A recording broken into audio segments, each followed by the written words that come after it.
Good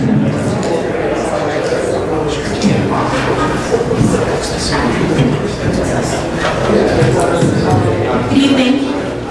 This is a meeting of the Township Committee, July 17, 2017. The notice requirements provided for in the Open Public Meetings Act have been satisfied. Notice of this meeting was properly given by transmission to the Star Ledger, the Independent, and the Two-Bird Times, and by posting at the Middletown Township Municipal Building and filing with the Township Clerk all on January 5, 2017. Committeeman Fiore. Here. Committeeman Massell. Here. Committeeman Sedambrino. Here. Deputy Mayor Murray. Here. Mayor Schaffenberger. Here. Please rise for the Pledge of Allegiance. Allegiance to the flag of the United States of America and to the republic for which it stands, one nation, under God, indivisible, with liberty and justice for all.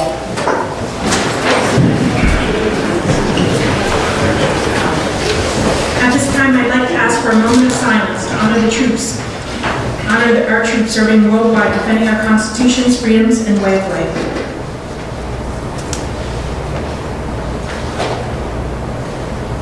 Thank you.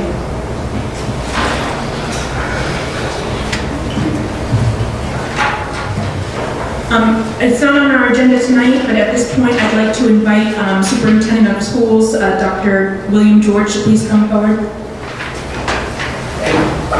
And our members of the board. And members of the board that are present. Thank you so much.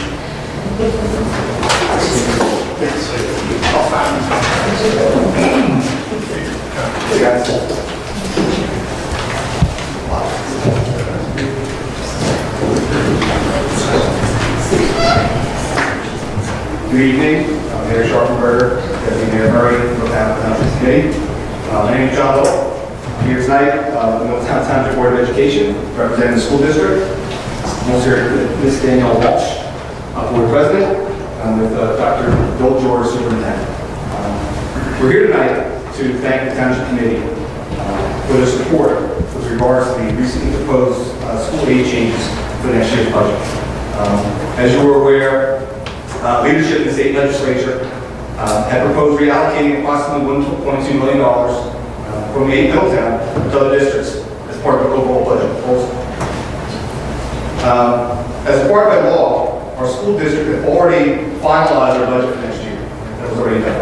We took the governor's budget estimates into consideration, and those estimates had stayed relatively unchanged at $17 million per year. The Township Committee, along with state representatives and county representatives, were quick to provide leadership and support to get our township's concerns addressed in Trenton. Due to these efforts, the impact of Middletown schools was reduced to less than $400,000. That was still money, but it's a lot less than $1.2 million. And I thank all of you for your help.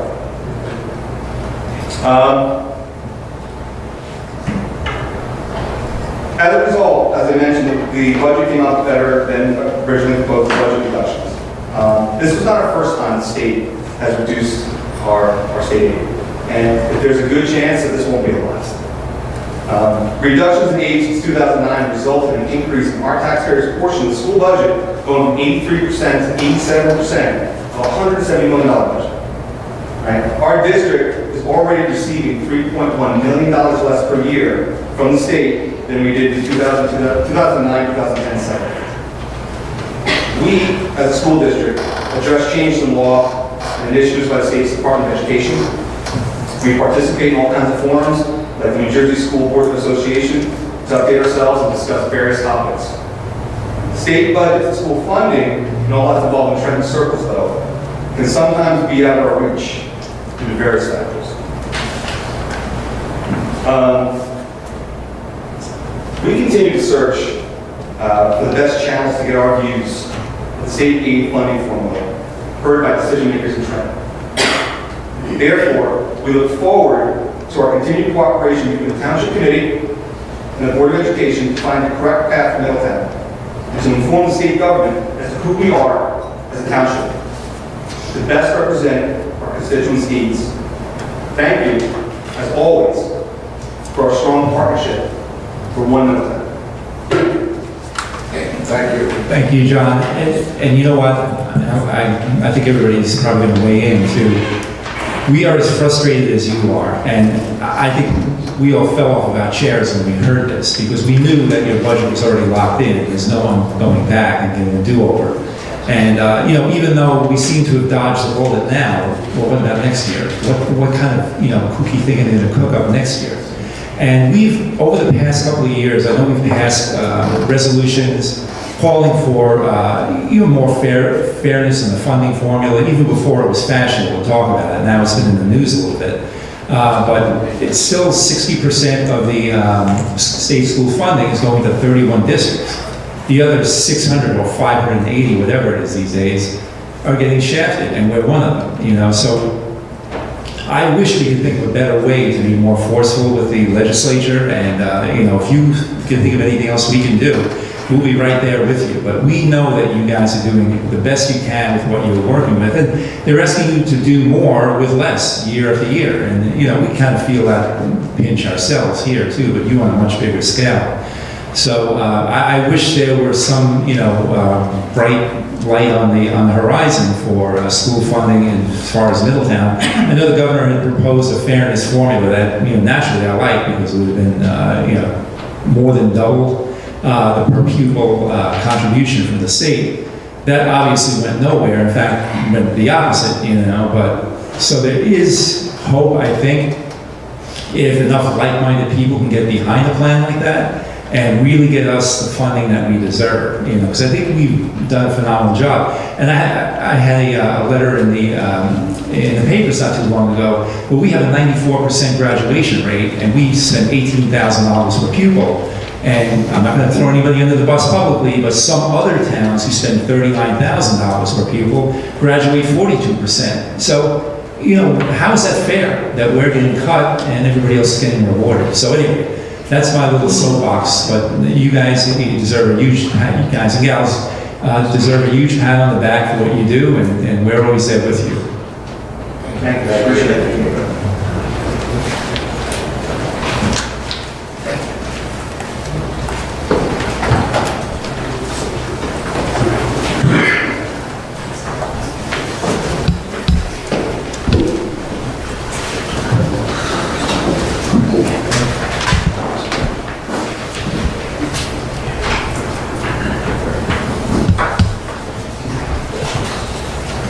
Our first item on tonight's agenda, we have approval of minutes from April 17, 2017, executive and regular meetings, May 1st, 2017, executive and workshop meetings.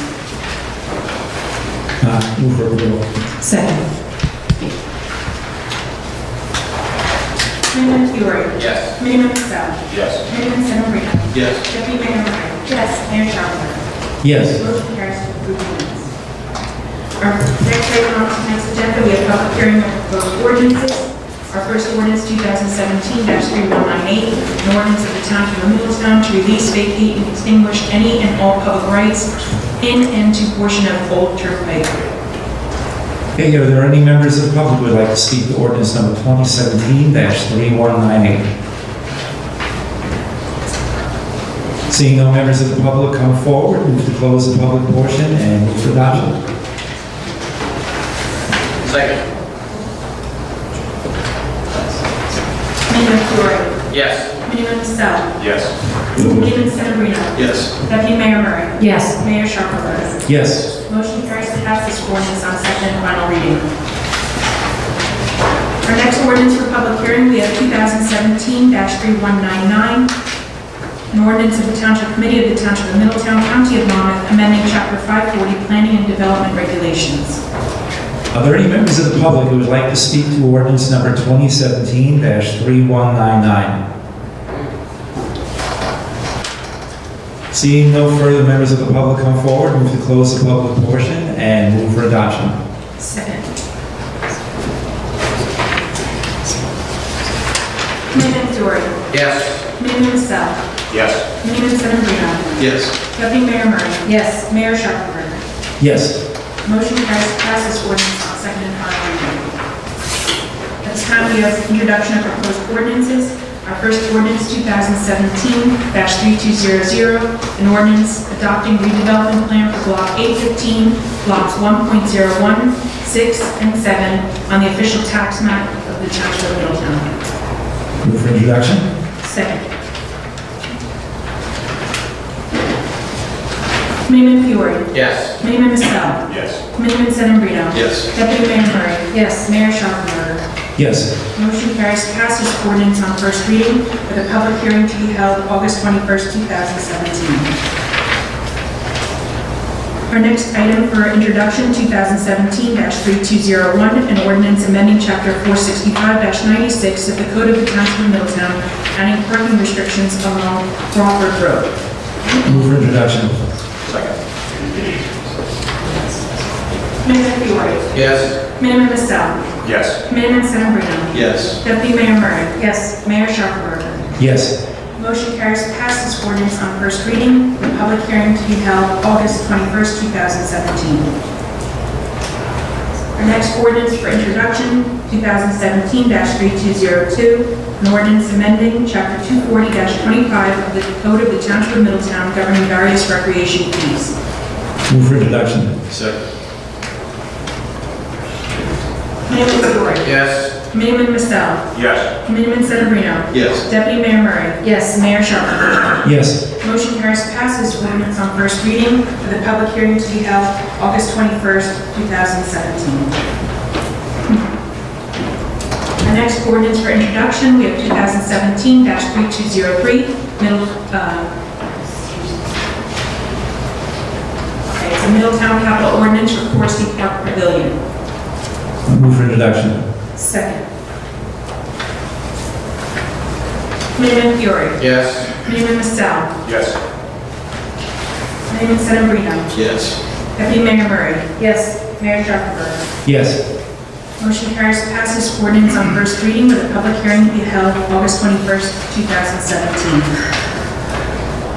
Our next ordinance for introduction, 2017-3204, bond ordinance for various capital improvements in the amount of $1,120,950. Move for introduction? Second. Committeeman Fiore. Yes. Committeeman Masell. Yes. Committeeman Sedambrino. Yes. Deputy Mayor Murray. Yes. Mayor Schaffenberger. Yes. Motion carries to pass this ordinance on first reading with a public hearing to be held August 21st, 2017. At this time, I'd like to ask the Township Committee to adopt a consent agenda, which would include resolutions 17-192 through 17-207, including bingo and raffle applications. Move for approval? Second. Committeeman Fiore. Yes. Committeeman Masell. Yes. Committeeman Sedambrino. Yes. Deputy Mayor Murray. Yes. Mayor Schaffenberger. Yes. Motion carries to adopt the consent agenda. Next, we have the Township Committee acting as the ABC issuing authority. We have resolutions 17-208, a resolution authorizing the renewal of plenary retail consumption liquor licenses in the Township of Middletown. Move for approval? Second. Committeeman Fiore. Yes. Committeeman Masell. Yes. Committeeman Sedambrino. Yes. Deputy Mayor Murray. Yes. Mayor Schaffenberger. Yes. Motion carries to adopt resolution 17-208. Next resolution, 17-209, a resolution authorizing renewal of distribution liquor license. Move for approval? Second. Committeeman Fiore. Yes. Committeeman Masell. Yes. Committeeman Sedambrino. Yes. Deputy Mayor Murray. Yes. Mayor Schaffenberger. Yes. Motion carries to adopt resolution 17-209. We have Township Committee comments. Hey, Mr. Purcell. Thank you, Mayor. I'm not sure if my mic's on, so.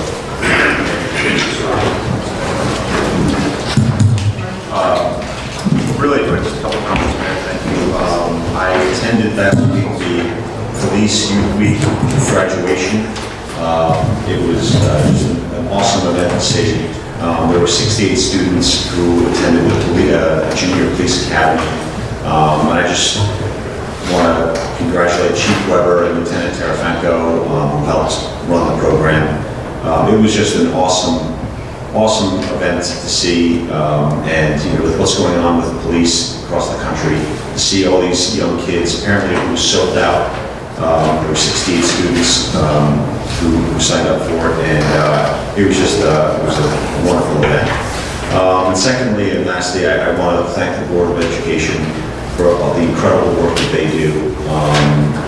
Just, you know, it's a tough job, and coming from, it's a thankless job often as well, and the work that you did is phenomenal, so thank you. And that's all, thank you, Mayor. Okay, thank you. Mr. Severino, you're up. Thank you, Mr. Mayor. Just one comment this evening. It's not too often that we get to see the Board of Education and the governing body here together, so I'd like to certainly see more of that, and certainly means that we can come to your meetings as well. But I think it can generate nothing but positive things for the township, and it is certainly a great outcome that we can be of assistance in getting that reduction from the $1.2 million reduction to $400,000 or so. So along those lines, we do have a small request. We have this thing called the energy receipts tax, and maybe you can help us out with that restoration. But we look forward to continuing to work together to the betterment of the township. So thank you, Mayor.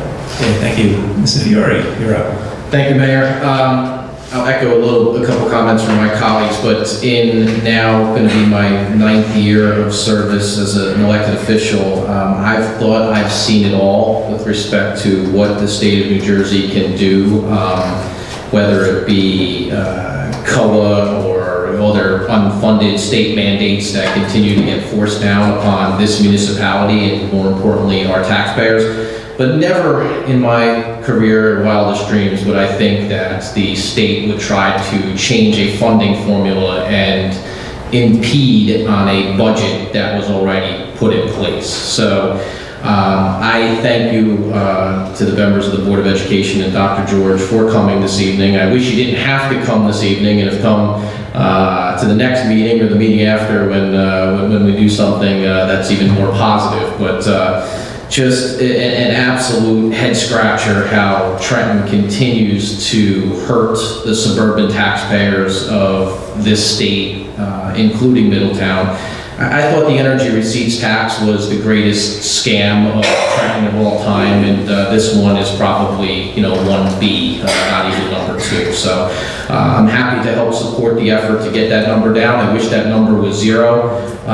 It should be 0. It actually should be the other way, where it should be a positive number. And I am most thankful, and I say this, and I've now said it at 3 different meetings. Boy, are we going to miss the leadership of Senator Joe Carrillos, who was a tremendous advocate for Middletown to see that reduction. I don't know if there was a member in the Senate, and I can probably say with the highest degree of certainty, dealing with his chief of staff, Mr. Perry, that there was not another member of the Senate that advocated more for a municipality or his district than Joe Carrillo. So I want to publicly thank him for all of his efforts, as well as our Assembly people, Assemblyman O'Scanlan and Assemblywoman Hanlon, for their efforts there. On another note, I look forward to seeing the Board of Education again at this meeting, or we can come to your meeting too. It was exciting news to see that Middletown was once again, for the 2nd consecutive year, named one of the safest places to raise a child. And that does not happen by accident. That happens through programs, through our great police department, through a great partnership with our school system and our educators to help us get that message. It does not happen on accident without great parents and community involvement from our community group. So I am, as not just an elected official, but more importantly as a father of 2 young children in this township that I am raising, and hope that they will raise their family someday here. I am extremely proud of that accomplishment as being one of the top 10, I think we're finished number 8 or 9, if I'm not mistaken, places to raise a child. And that's not a surprise to me, but it's great to see that the rest of the country sees that we are the greatest community, not only in the state, but one of the best in the country. And finally, just a note, our public information officer, Cindy Hershaft, who would be here this evening, probably taking pictures of everybody who came up earlier, as you see, is no longer here. Cindy had passed over the last month since our last meeting, so I just wanted to publicly just send my respect and my deepest condolences to Cindy and her family. I know we had a little service here at the Art Center in her memory, but she will be greatly missed by not only myself, but I know my colleagues, and a tremendous asset to this community who cared such a great deal about everything Middletown. And we'll struggle to replace her. I know it's a very important position, and we will do that, but just wanted to share some thoughts on Cindy Hershaft, our longtime PIO. Thank you, Mayor. Okay, thank you. Deputy Mayor Murray, you're up. Thank you, Mayor. Hi, everyone. The first thing I'm going to mention too is Cindy Hershaft. This is the first meeting that she's missed, and she is already missed, as my colleague has mentioned. You would never have found anybody more dedicated to this town.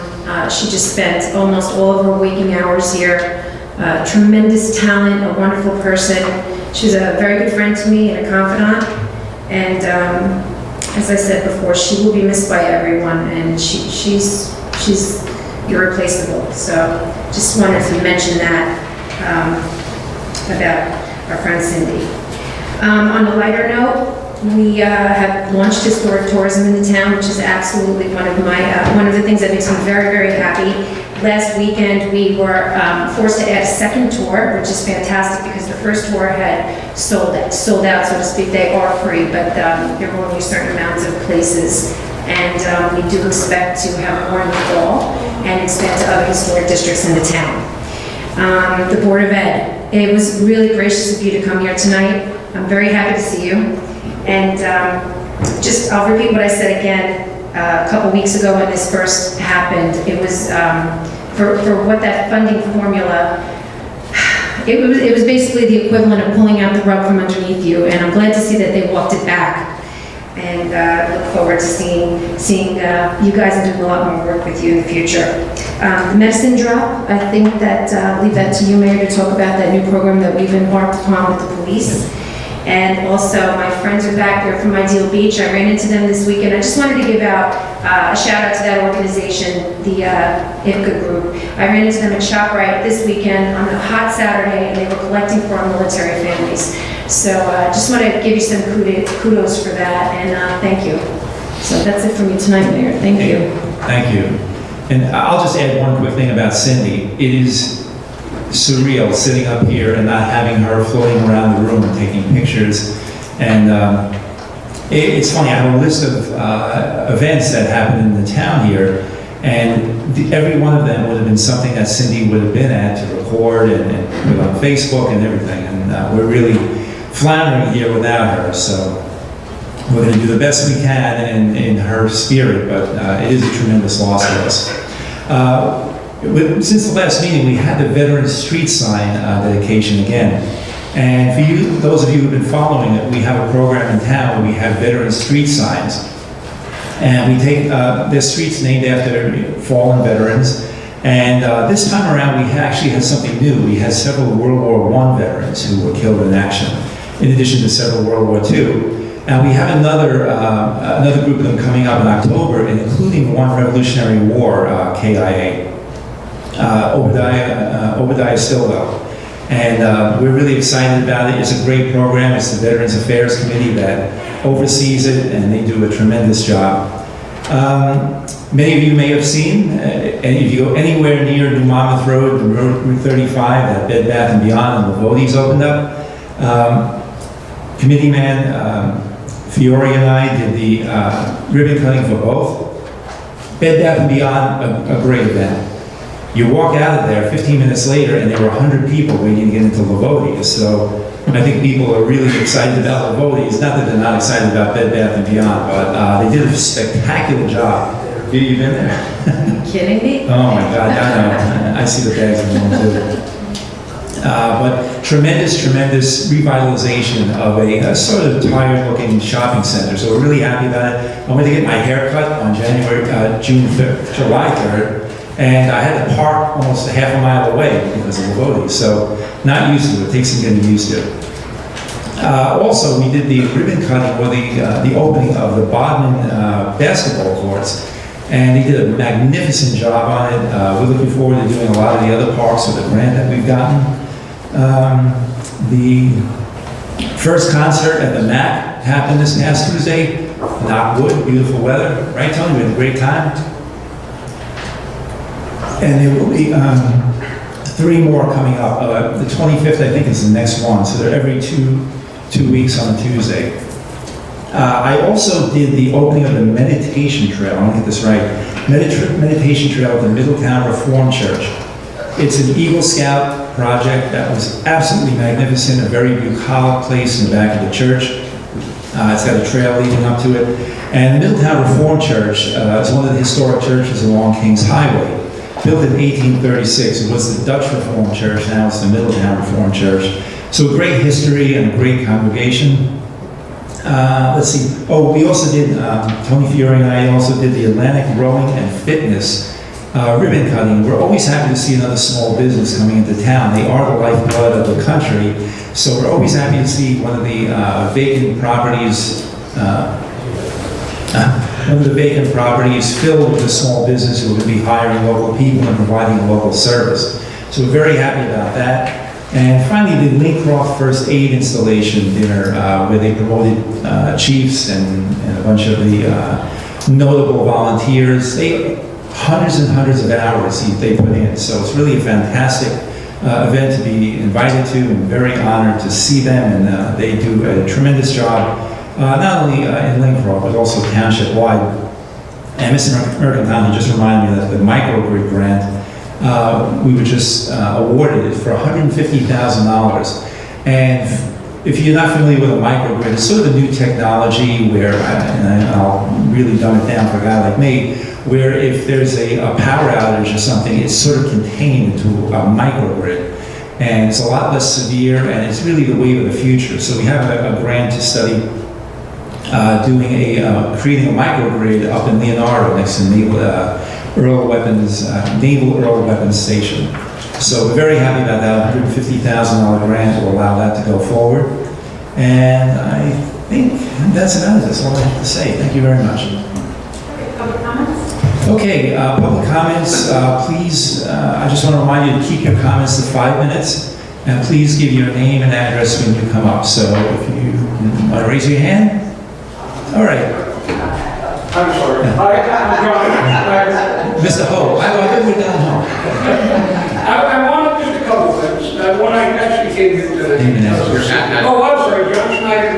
I live in Keyport, New Jersey, but I feel like I live here. I really do love Middletown, and I have for a long time. I miss Cindy too, and Cindy and I used to get into each other's shots all the time. Whenever I dealt with an event, I'd bump into her, she'd bump into me, and I miss her too. I mean this in heartfelt. I'm happy to help in any way I can to promote this town. If you need me, call me. I'll come out to anything.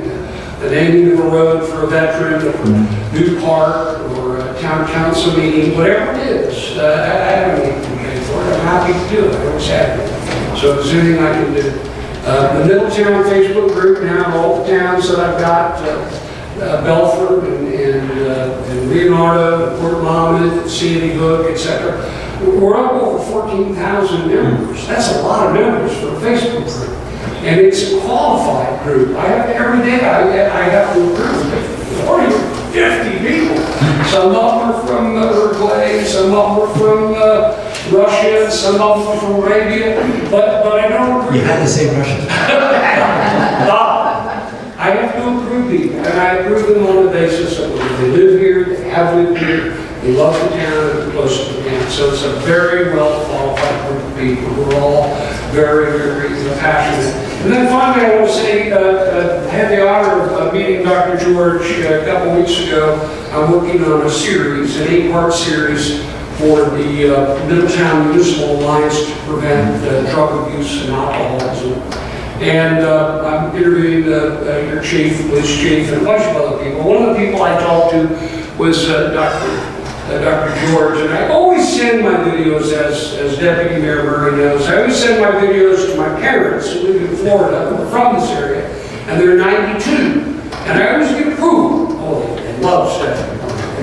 so sweet, so cute, they like you too. But they watch. That's because she doesn't live with me. And I thought they'd be bored in the first 10 minutes, and they called me up and they said, well, you got to, he's such a smart young man. We were at every word he said, we listened to the whole thing. I said, really, the whole thing? So these are 92-year-old people. You got a smart superintendent, you know that. And I just released he talked about drugs, but he also talked about education and the quality of education in Middletown, which goes to your point, Mr. Fiore, about what a great place this is to live and how safe it is. I posted it today on the Facebook group, and it's about a 30-minute long interview about his thoughts about education, and I just encourage you to look at it. Thank you for the opportunity. Thanks, John. Thanks, John. And I just want to give John a little bit of a shout out too, because he's done a lot of videos for us over the past couple of years and does a fantastic job of not only shooting the videos, but editing them and making them, a coherent product. And we're really very lucky to have you involved in town. And one thing I wanted to say too, and you reminded me, John, you may have noticed that sort of mailbox-looking object out in the lobby there, and that's for people to be able to drop expired or unneeded medicines 24 hours a day, 7 days a week, anytime. And it really is, it's sort of an understated asset in the town here. But just think, if you can keep one teenager away from some medicine that can get them in trouble, it's all worth it. So we're really very happy about it. And we got a lot of compliments too. People say, hey, I heard about that. That's a great idea. Rather than have to wait every few months for a drop event. So I'm very happy about that. So, okay. Enough out of me. Okay.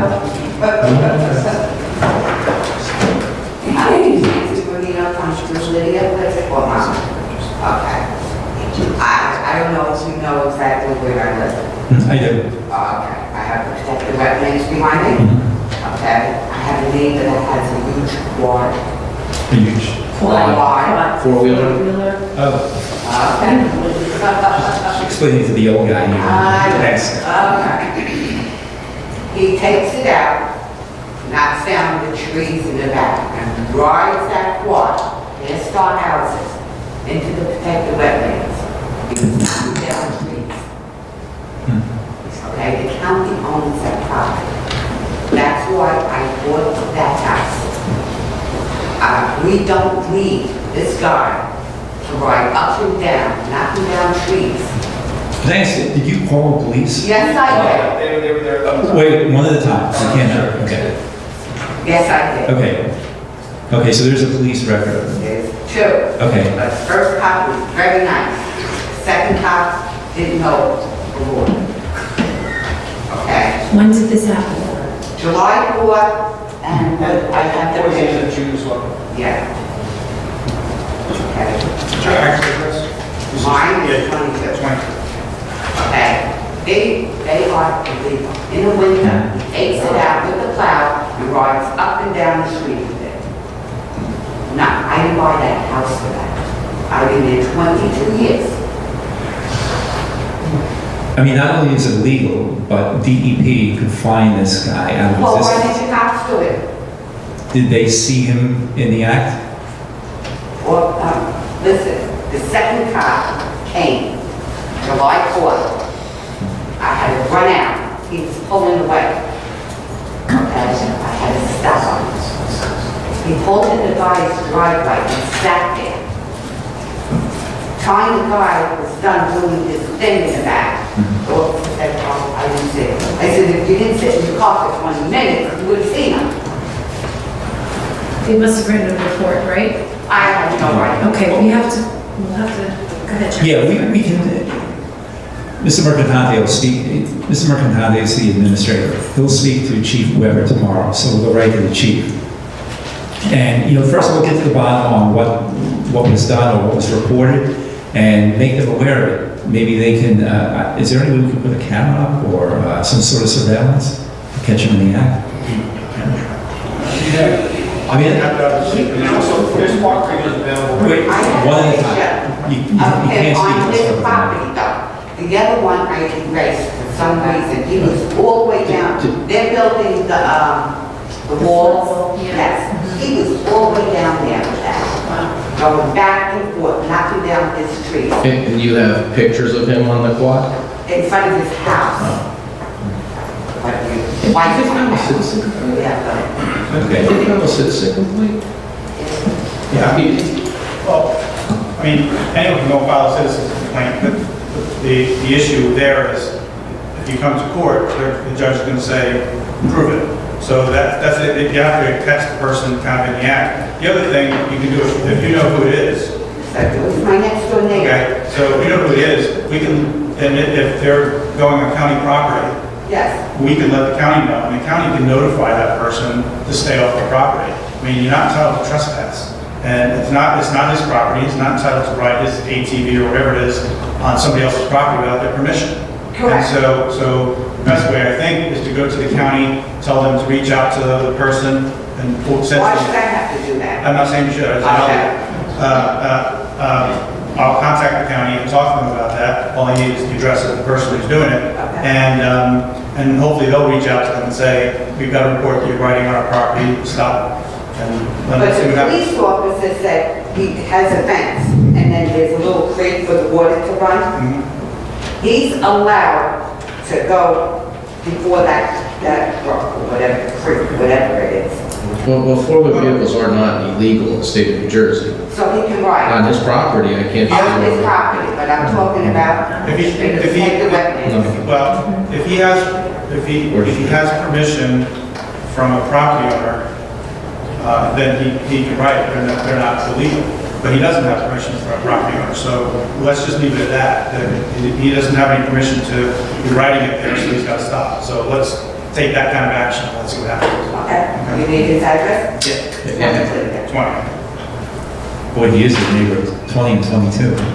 I have more problems with this neighbor. Okay, Lived there for 1 week. thank you. Sir, you want to speak? Okay. Just so you know, when we have people out there, everything's being recorded, and so it has to be, people have to be identified. Your name and address? My name is Daniel McFadden, my address is 24 Little Place. Okay. I was just receiving this, they were my neighbors, and we did kind of witness that event. So, the only things that I wanted to, I have a few different things I wanted to address. We kind of have a lot of traffic because of the leash, we have a fishing pier right up there. Mhm. Sometimes when people are coming to visit, they think that there is a way through, because we're the next street up above Fort Monmouth. And it seems like we're getting a lot of different vehicles. People probably come to visit the fishing pier and stuff like that. Jersey Joe's another popular area. But we don't have a sign that states there is no outlet. We have. You're on the cul-de-sac. We are on the cul-de-sac. So we were just trying to approach the meeting and need for some assistance with a street sign that says cul-de-sac no outlet. Because at the end of the cul-de-sac, especially, there's a lot of kids that are doing it. That's actually fairly an easy lift for us, yeah. So, we don't have to notify the state DOT for that, we can just put that up ourselves, right? Okay. Yeah, if we could do it ourselves, it goes quick. When you involve DOT, it's another story. Another thing was on that same cul-de-sac, on the entire block, there's only 4 streetlights, and at the end of the cul-de-sac especially, it's extremely dark. There's one, they kind of dot back and forth, so there's only one streetlight on the entirety of the cul-de-sac, the circle itself. So it's pretty dark over there during the dark hours. There's only one that works. There's one, I mean, there's 4 lights, but there's only one on the actual circle of the cul-de-sac. So when you're looking at the square footage where everything is, it's kind of, it's very minimal. You know, it's a funny thing with streetlights, we get this once in a while where a neighbor will come and say, gee, it's really dark. And other neighbors say, hey, I don't want a streetlight, I don't want that thing shining in my door. So Absolutely. that's something that you can, alert maybe JCP&L and say, you want a streetlight, but if they poll the neighbors, some of them may, not want one. They may like the seclusion of It's it. very possible, yes. So- There definitely is a personal aspect to that. Yeah, okay. Yeah. The other thing I was looking into, my wife couldn't be present because she's watching our child. The Tom Keller Community Center. She is I don't know if you were familiar with Zumba. Oh, yeah. She is a certified Zumba instructor and a Zumba Gold instructor. They offer, I think, one class up there at this community center, and she has been trying to reach out to find the right channels to see if she could offer something similar, but in the form of Zumba and Zumba Gold. And she hasn't been really, she's kind of getting like more of a runaround red tape. Doesn't seem like anybody knows where to go with this, or who she should speak with, or. Aren't they in transition over there, though? I think it's Janet is still leaving. I mean, do you want to run it out of there or just anywhere? She was going to try to run it over there. I think if there's somebody else doing something, but it could be mutually beneficial for the county as well if she was able to use the space. But the gym there is phenomenal. It really is very nice. David has a sound system that you can use to teach like dance. Well, if someone's interested in teaching a class of any kind, they can just write a letter, just write it to the mayor's office, and we'll direct it to the recreation department and see if they have a space available and a need for it.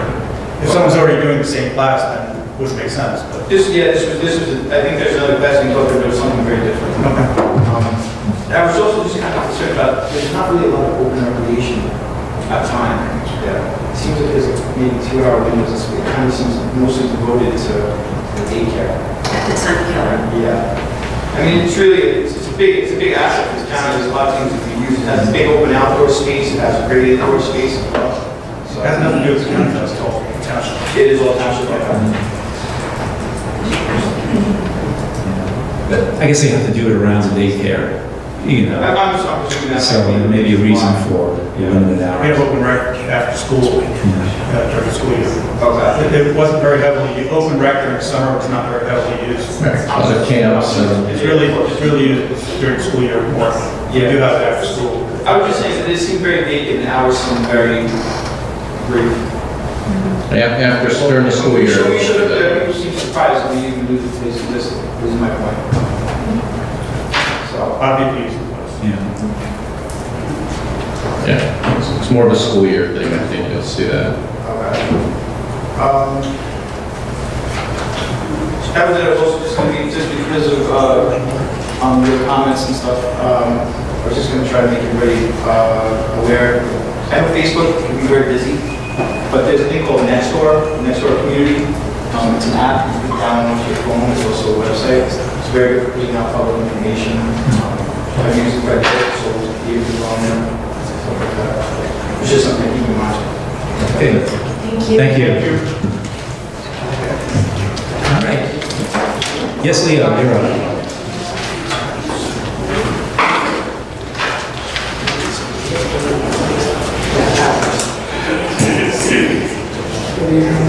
There we go.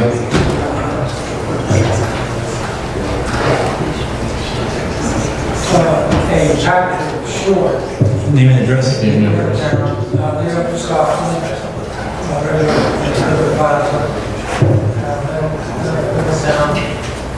Patrick Short had an article as a citizen of Middletown on Carriage Street. Had an article published in the Saturday Sunday Asbury Park Press, and he recommended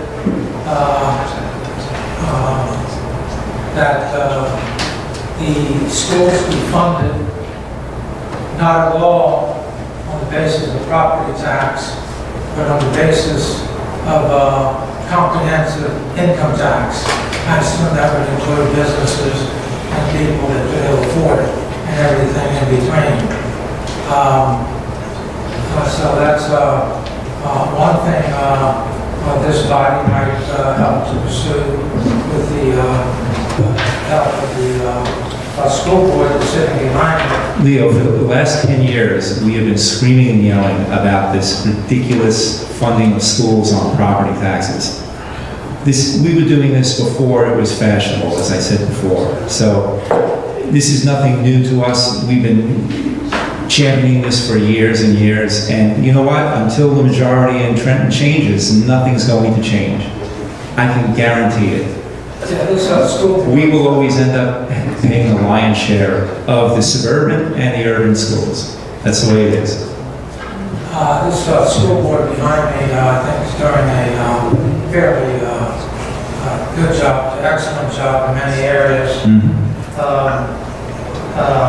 They've got a program going that helps students while they're in 4 years in high school acquire 62 credits in Brookdale at the expense of not $14,000, but I was told $7,000 at the expense of the parents, not the property taxpayers. I kind of like that.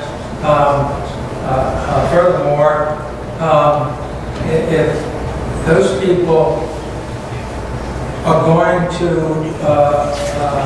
Brookdale at their expense, getting 62 credits, it seems to me that would take the burden off the vocational county school system, and if you could eliminate all the students that the high school in Middletown send to the county vocational schools, would eliminate tuition and transportation amounting to what I had told the board at meetings, $2.7 million. Another thing is if you could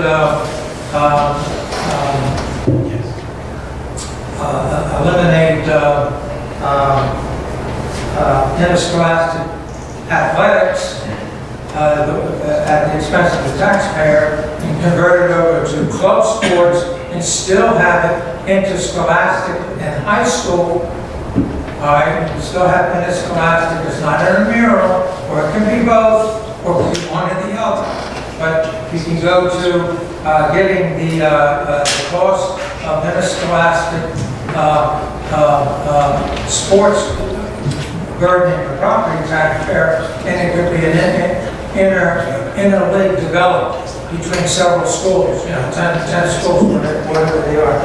The other thing is, no one's here responsible for this problem in the school board, but we got hit with a $5.2 million bill from the New Jersey Division of Benefits and Pensions.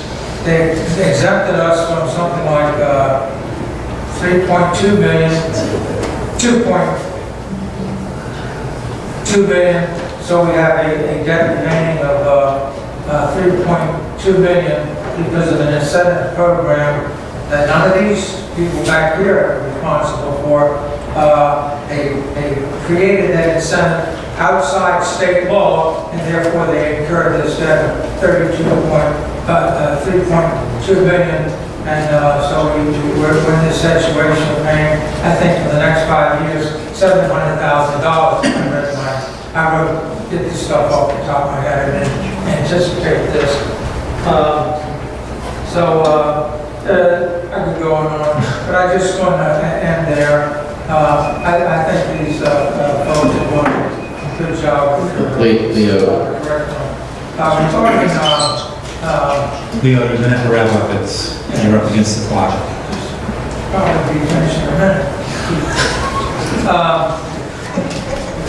You're retired, I noticed that a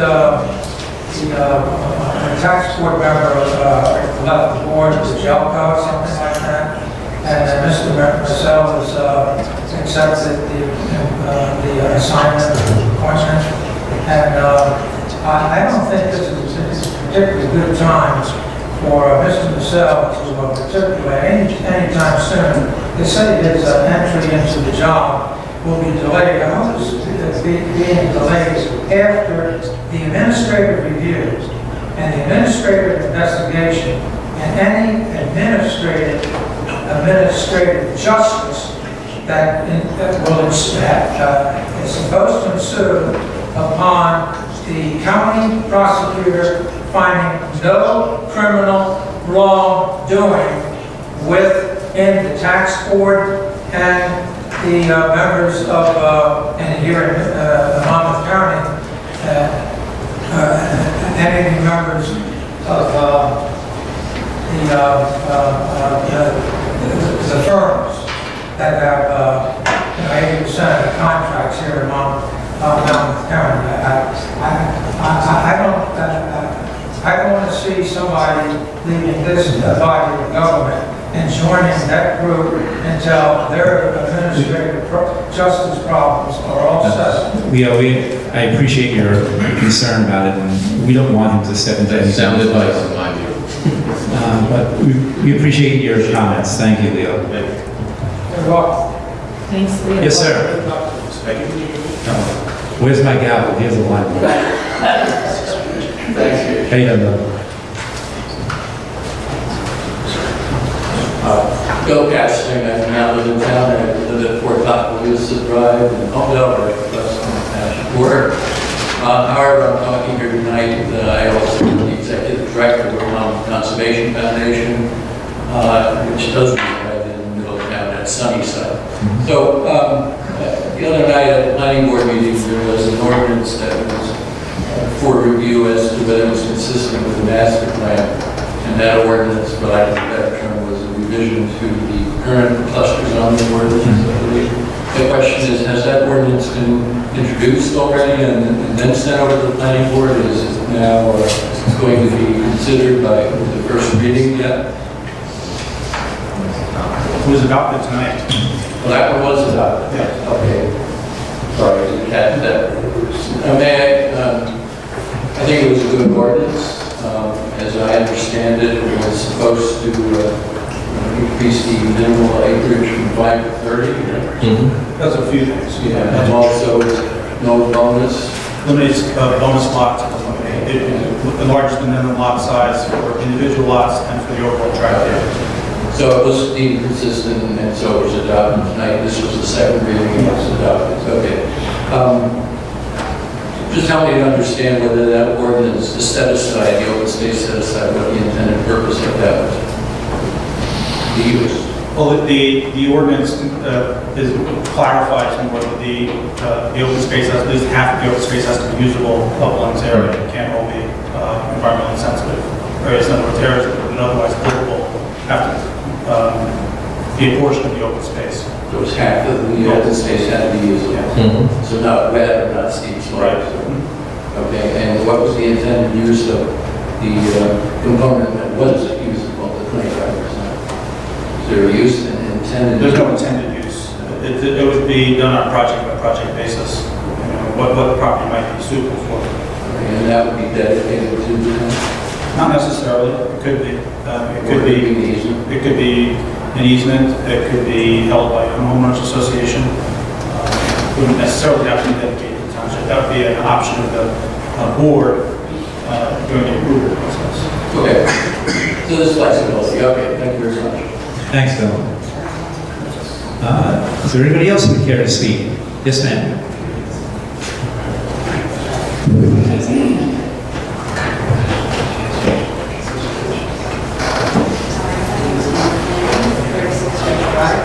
Just point the mic down a little bit so it gets picked up. Yes, it should pick up. Yeah. I was curious how I could get my street, Spruce Drive, designated as a scenic roadway. And I wasn't sure what I had to do to get that started, and I had to talk to neighbors, what did it get specifically? You know, it's funny you should mention that too, because the New Jersey DOT has a program of scenic byways, and we were going to look into that for Kings Highway. In fact, I think I spoke at the Scenic Byways Conference, and I used Kings Highway as an example of a potential. And you may have had more experience. In our case, in most municipalities, a master plan has the ability to designate the road as a scenic corridor. So what it would take would be an amendment to the master plan to add Spruce as a scenic road. So you could submit a request, formal request to the township to have the planning board take a look at that. The issue is, you amend the master plan to add one street, you could. So it's possible to do it. So just write a letter? Just submit a letter again, direct it to the mayor's office, and then the mayor's office will direct it to the planning board to investigate the idea of creating a scenic corridor for Spruce or any other street you suggest. What is the general criteria? Well, it really isn't, it's not a specific criteria. There have to be something, you know, for example, Kings Highway East, as you know, is a historic, I mean, it's a scenic corridor. Partly it's because it's a historic road, because of its history, and its aesthetic. And Spruce clearly has an aesthetic that's very unique in the township with one with all those great trees. So I think you'd have a good case to add that as a scenic corridor. So there has to be something unique or special about it that separates it from every other street in town. Thank you. All right, is there anybody else who would like to speak? Yes?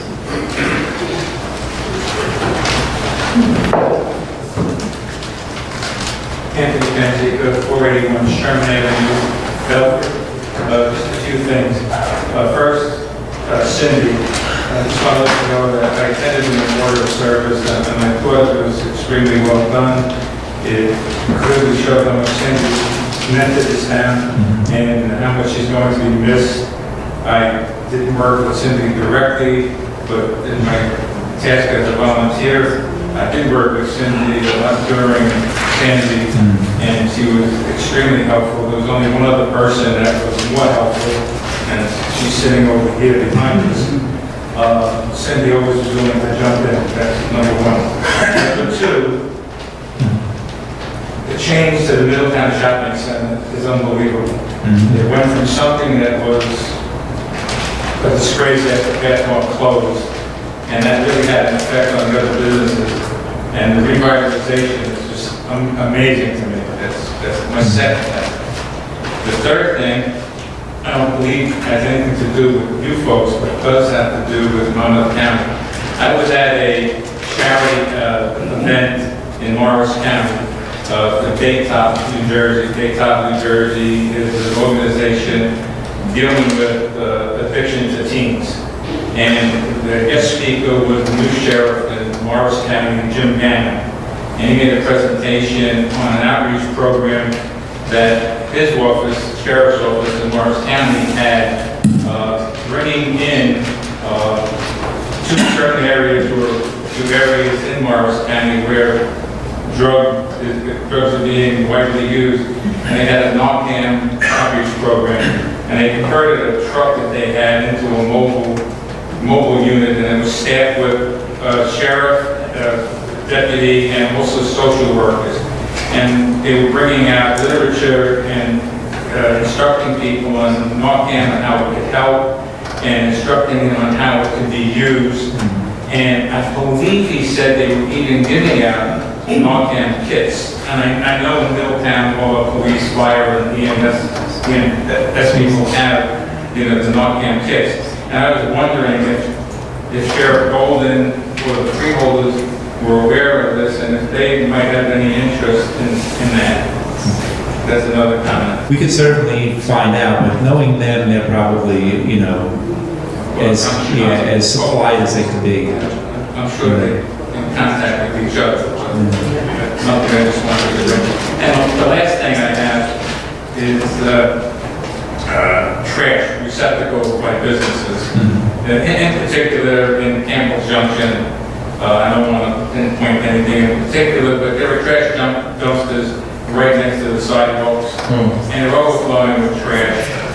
And they're vermin, insects flying all over, and even when they're empty, the odors that are coming from them are like terrible. That's not supposed to be. And I was wondering if there's any ordinance that the township has, and whether there's a requirement for the disposal company, not the people who are using it, but to clean those trash containers on a periodic basis. We can have code enforcement go out there, but one of the problems with Campbell's Junction is it's a bus stop, and there's a lot of transient activity there. Wrong side.